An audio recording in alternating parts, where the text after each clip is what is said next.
Welcome back to another episode of No Ordinary Woman, where we recognise and celebrate women of all ages and all stages. Today, joining me is Vanessa Hall. She's an expert and a lifelong studier of trust. Hi, Vanessa. Hi, Fiona. Thanks for having me. You are so welcome. Thanks for joining me. I wanted to bring you on because I think trust is such a really important topic and something that we are all challenged by at different stages and different ages in our life. But I wanted to start with your story, Vanessa. Now, your background, your trust has been challenged in many ways by many people right from childhood. Would you tell us a little bit about some of the key points in your life where trust has been chipped away?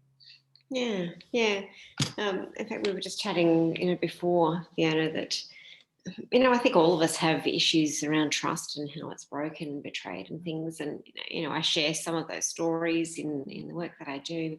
And then there are some that I haven't shared before. And I thought, I think it's important for us as women to be vulnerable, to recognise that our trust is often misplaced and it can be broken and betrayed. So I'll share a few things that I haven't shared before. Yeah, great.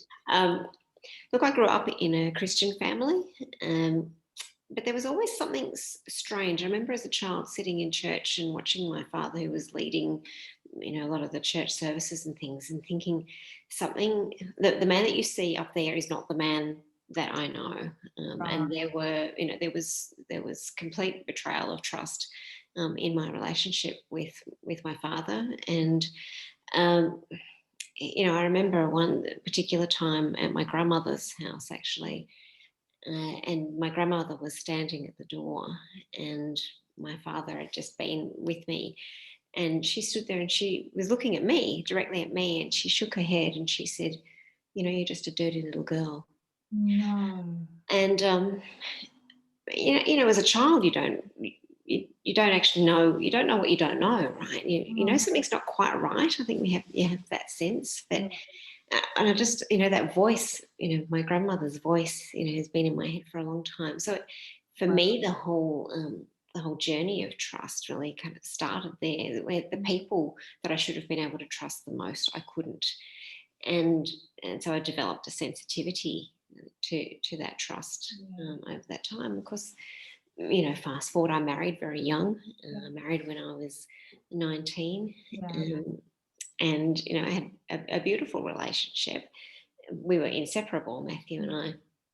And his very first business trip overseas, he was in his early 20s, and he had an affair. And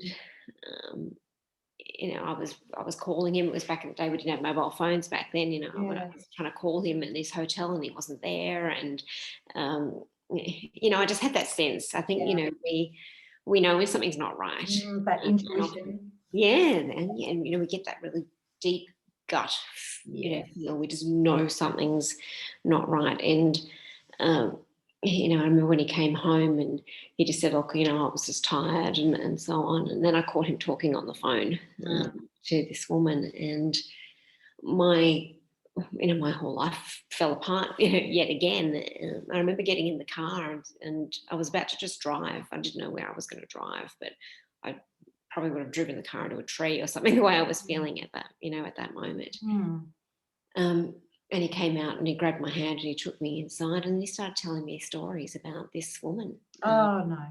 He had photos of her. He wanted to show me photos of her. And I'm like, I don't, why do I want to know this? It was bizarre. And he had given me a watch that he bought, one of those Swatch watches. Yes. And it was a turquoise colour, which I had loved. And he put this watch on, made me wear it, and he said, did I like it? And it was lovely and so on. And then after I caught him on the phone here, he actually said to me that she had chosen the watch, and he made me, every time I left the house, he would go, "You're not wearing the watch," and he would go and get it and he would put it on me and let me wear this watch. And I just, because our relationship was so close and everybody saw us as this perfect couple, I didn't tell anybody. Yeah. Nobody knew, and whenever we were out, we were still this, the happy couple. When inside there was all this, just incredible trauma and that that absolute betrayal of trust. Yeah. And he maintained contact with her and so on for a while, and at one point he decided that we were going to sell the house and we were both going to move to the US to be with this other woman. And I'm like, I'm not quite sure how this is all working. The whole thing was bizarre. Yeah. And then one day he came home with a bunch of flowers. He said he'd realised that he'd made a mistake, and we just weren't going to talk about it anymore. It was time to sort of move on. And I'm like, I don't know that I can just move on from all of this, that there wasn't that recognition of just the deep, hurt and betrayal. Yeah. Because we went on to have a child. We had little Lachlan. He was gorgeous. But I suffered badly from postnatal depression, and I think a lot of that was that unaddressed, unspoken, deep trauma that I was carrying, and that he was kind of keen to. We were going to have this family, and I was just going to be at home with my son because I was safe there. Yeah. He became really possessive of me, and it just didn't feel right, and it was like there's something. I knew there was more to me than this, and I'm not belittling in any way, mothers at home, but I knew that there was something more to me, and he was becoming very, quite possessive of me, and so my postnatal depression was quite bad. I came very close to ending my life. My son actually started crying at the time. That kind of snapped me out of that. Yeah, wow. And of course we were struggling. The marriage was, was struggling. We went to see some counsellors, and I'm like, I don't know if I can do this. And we took a little bit of a break, kind of a couple of days. I just needed to get away. And then literally kind of a month or two afterwards, Lachlan was only 9 months old, or turning 10 months. And Matthew went on a hiking trip with his brother and his brother's-in-law, and he slipped off a cliff and died. And I had the police at my door. Oh, wow. Coming to tell me that he'd fallen and died. And all those, the self-help stuff, like you can control your destiny, and you think it, and and you can create whatever outcome that you want. And every time I hear that, I cringe, because I think, if what you're saying is true, if we can just think thoughts and can control our destiny, then maybe I killed my husband. Right. So did you start to believe that you may have had something to do with that through like law of attraction or whatever? Yeah. Yeah. Right. And at the time, because his mother was so deeply hurt, she actually said to me a couple of weeks after he died, "Well, you got what you wished for." Wow. And I have had to live. I mean, we're talking, we're doing 26 years ago now, but I've had to live with that. Yeah. That pain, that shame, that guilt, that somehow or other maybe I brought this about, and I've had to take all that and make it mean something. So in ways it became the impetus for me to actually make his life and his death mean something, and to make this background of all of what I'd had turn into something, and then it became more, there's a mix of other workplace type issues and breakdowns of trust, and and some more personal ones as well, on this journey. I'm going to pause now because I think you might have a question. Look, I think what you've just described is, I mean, right from your childhood, there was the trust broken with your father, and then at the same time broken with your grandmother, somebody who's supposed to be a nurturer and protector and someone you run to when you want to get away from your parents. Yeah. And then it seems like, and then compounded with the broken trust from your husband, and then broken trust from even God. Like, you know, when somebody dies and you're like, what the, you know, where then there's another chip away at that trust, the strength of trust. And in your story, every single person has those time after time after time after time, the hurts and the pain and even the trauma that breaks away at their trust. And I think, have you ever come across anybody who hasn't at some stage just had their trust completely broken down and needed to be rebuilt? No. In fact, it's interesting because, you know, I took a lot of it. I developed a career in compliance and risk management. I had issues there. I saw the breakdown of trust, you know, kind of constantly happening in that space. And so I developed a deep interest in wanting to understand trust. And, you know, I've had marketers working with me over the years. And in the early days, they used to say, you know, you need to choose your market. You know, who's your target market? And I used to say to them, show me somebody who hasn't had their trust broken and betrayed, and I'll tell you, you know, I'll tell you how limited my market is. Everybody is part of my market, whether we're talking about trust, you know, as consumers, our trust is broken. You know, often, you know, we have issues with trust in governments and things at times. A lot of places where I've worked around the world, that's been the issue. Everybody has a story, has a personal story as well. When we've let ourselves down, how do we trust ourselves again? Absolutely. And that's, you know, that's a big part. I do a lot of work with women now around that, because I think, you know, yes, it's an issue for men as well, but I think for women in particular, it seems to be enhanced. Issue.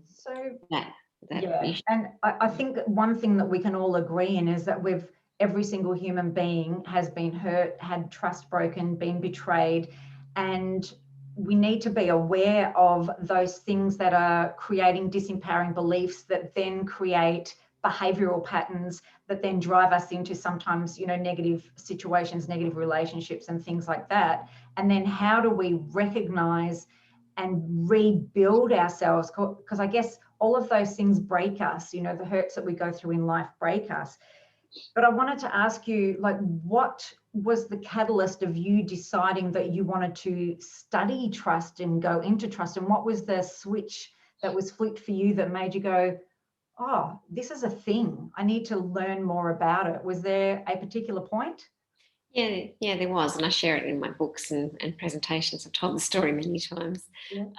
So my son Lachlan then was 9, and he made a school. He made a card at school for Mother's Day, and, you know, bear in mind, I mean, I've been a single mum, you know, for a lot of this time. And he brought me my tea and my toast, gave me my breakfast in bed, and he handed me this card that he'd made, and it said, My mum is loving and caring. She likes to buy lots of clothes. She always writes and reads. Sometimes she can keep promises, but the best thing about my mum is she's always there for me. And I thought, oh, that's really sweet. But what do you mean? What do you mean sometimes she can keep promises? He said, you just don't always keep your promises. And I said to him, like, what? Give me an example. And he said, well, a couple of weekends ago, you said we go to the movies on the weekend, and then we didn't go. And I remembered what happened, you know, we got busy and so on. And I said to him, that wasn't really a promise. He said, I thought it was. Oh. And I started to think about, you know, the times that I would do that with him. And, I think as parents, we do it all the time. And, you know, you go to the park, or, we'll do, we'll have whatever, and then we just don't. And then I started thinking about the times we do that in a workplace. We'll catch up for that coffee. We say these things all the time. We don't really think about the impact that it's having on other people. And I said to him, well, what happens when I do that? How does that make you feel? And he was sitting on the end of my bed, and he looked me straight in the eye, and he said, I don't know when I can trust you. And it was like everything that had happened to me in my past all just suddenly kind of collapsed and converged on this point that went, oh wow, like we we're not just victims here of other people breaking our trust. We are also the ones who are breaking the trust of others. Yeah. And that was a turning point for me. It was a pivotal moment. Because what I also realised is that we actually don't even realise that we're doing it. Yes. We're completely unaware of the impact of our words, of the things that we say, the promises we make in our brands, the things, all the interactions that we have in our relationships. And so from that, I wanted to understand more about trust. And so I studied academic papers, and I've read books, and out of that I developed a very simple model, which I've literally been teaching around the world now for 15 years. So. Well, it's one of those things, like we could unpack this for days, but I think one of the important messages that I want to get across to women watching this is that we are all broken by other people in one way or another. And I guess realizing what the impact that somebody else has had on us, what sort of disempowering beliefs that lead to behavioral patterns of ours, that we sort of pay it forward in a way, like because we have some sort of brokenness in what trust looks like. And combine that with the fact that we're human beings, and sometimes we say we're going to do something because we want to please people, but it doesn't match, the expectations don't match the abilities of us or our schedule or whatever, and we kind of overpromise and underdeliver, which again you can do in workplaces and in the home with your family. But what sort of things do we need to look at in ourselves to help us? I think for every behavior that we put out there, I think we've got to start within us. So if we want to trust other people, we have to start to trust ourselves. Is there one thing that we can do to kickstart that, to build that trusting relationship with ourselves again and be okay with us? Yeah, look, I think there's a lot in that question. There's a lot in this whole thing around trust. It's simple, and yet it's very, very deep as well. So a couple of things that I'd probably touch on what you just said then, Fiona. One is understanding that we develop expectations, and they come from all the different experiences and all the things that we see and all the things that we hear throughout our lives. And because they come from things that we see and things we're experiencing, things that we're hearing and so on, they can be both positive and negative. And what we know, there's a whole neuroscience behind this. I work with neuroscientists to kind of unpack and understand this, that we plan to behave in a way that's consistent with whatever we expect to happen.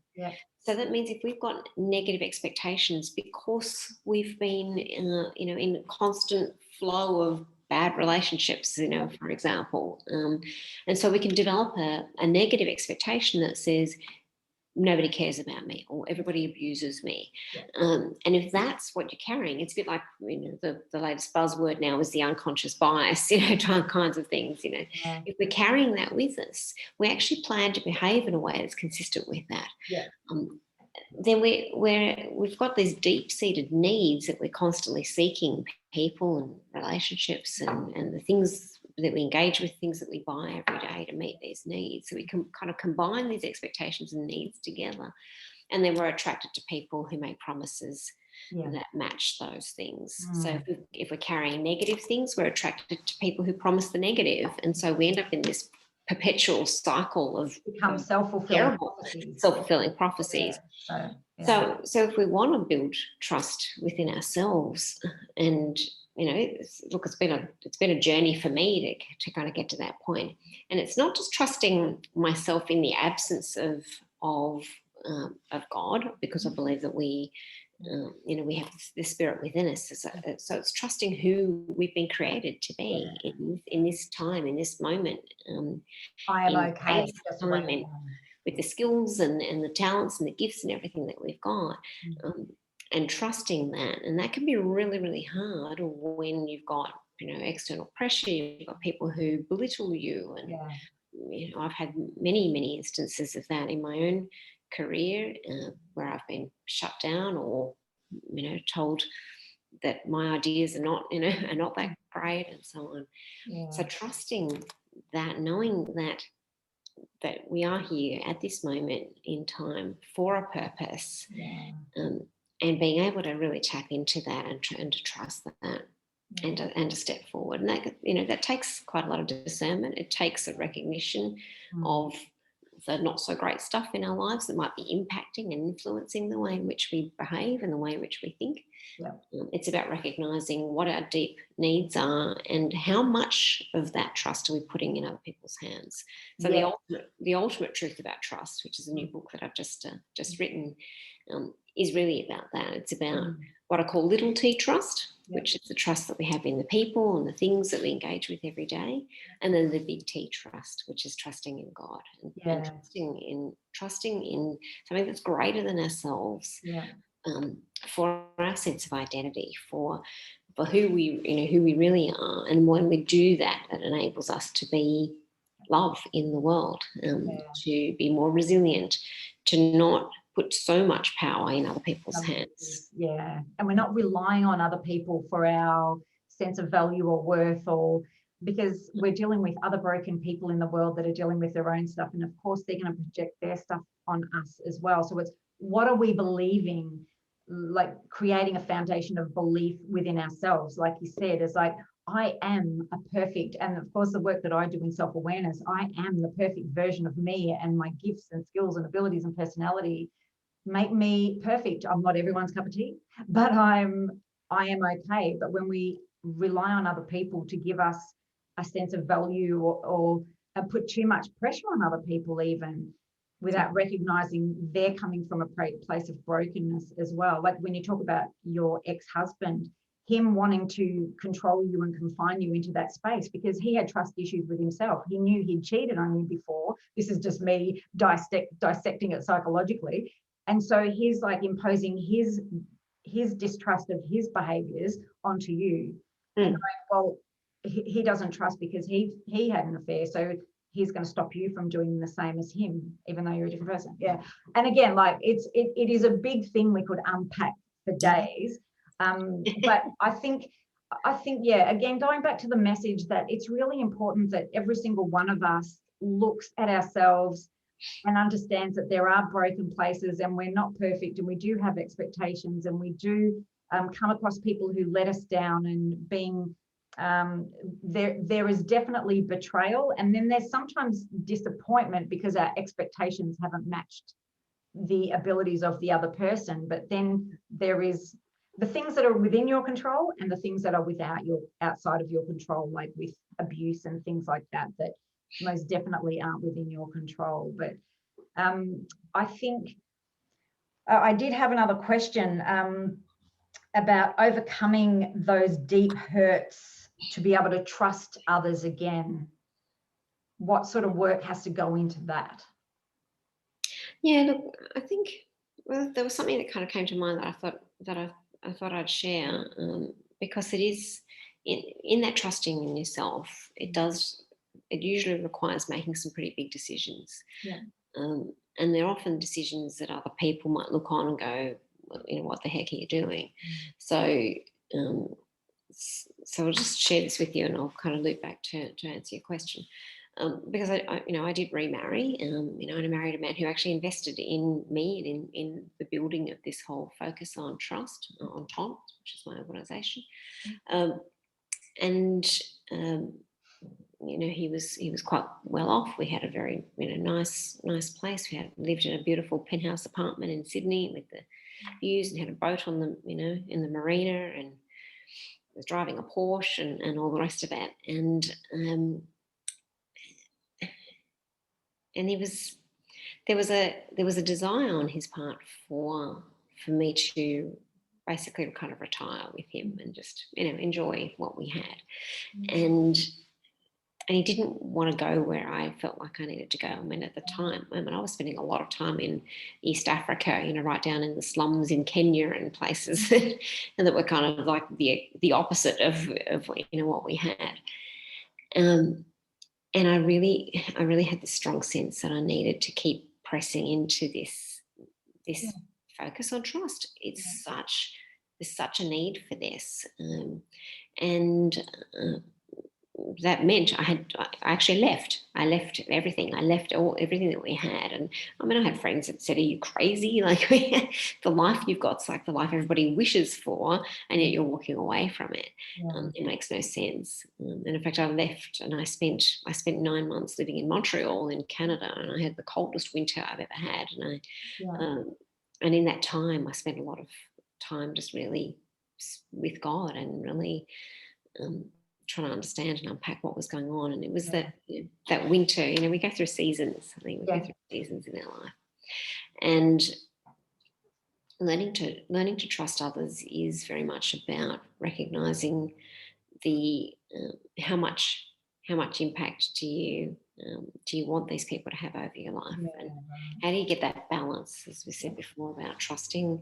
You've got to trust yourself, and in doing that might mean having to step out and do some really radical things. People always ask me, how do you restore trust, when trust is broken? And, we're told that we need to forgive people. In forgiveness, there's healing. And sometimes we can forgive people and still not trust them again. And a lot of the time, I think we often mix those two things in together, and we think, oh, if I forgive them, I have to trust them again. That's actually not even biblical. Right. So there are plenty of people. Jesus didn't trust everybody because he knew. The Bible says he knew what was in a man's heart, right? So I think it's important for us to really draw that distinction. Where to forgive people, to recognise that humans do what humans do, right? And we're all guilty of it. We're all guilty of breaking trust as much as we are also the victims of it. Loving people anyway through that, and then discerning who are we going to trust for what and when, and making that really, really clear and communicating that in very, very clear ways. Yeah, wow, that was a great way to end it. I really like that description there, is that so just because forgiveness is good for us, but forgiveness and trust don't have to go hand in hand. That's quite a powerful thing. But forgiveness is more for our spirit than it is for the spirit of somebody else.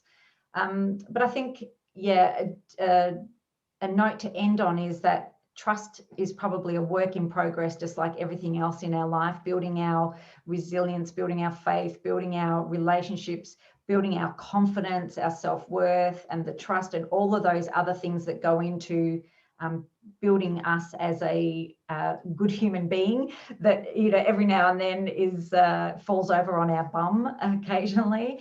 But before we go though, I just wanted to mention your books that is available. Well, one that's coming out soon, which is The Simple Truth About Trust. Is that right? The Ultimate Truth About Trust. Yeah, is the new one. Yes. Which is the big T, little T trust, right. So from a spiritual perspective. Yeah. Perfect. And if you did want to learn more about trust and hear more of what Vanessa has to say, her book is available. I will leave a link to Vanessa's website in the description for this video, and you can go through there to buy the book or just learn more about Vanessa and see what else she does, watch a video or two.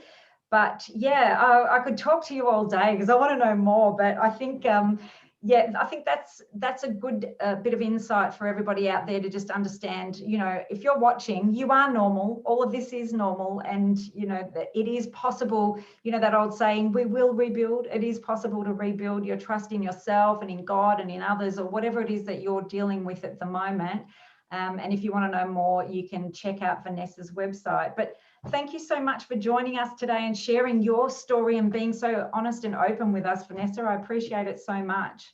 Yeah, you're welcome. You're welcome. I hope it blesses someone. Even if it just blesses one person, then it's worthwhile, right? That's beautiful. That's perfect. Well, thank you. And thank you for watching. If you've enjoyed this video, give us a like and share it with your friends. And I look forward to seeing you again next time for No Ordinary Woman.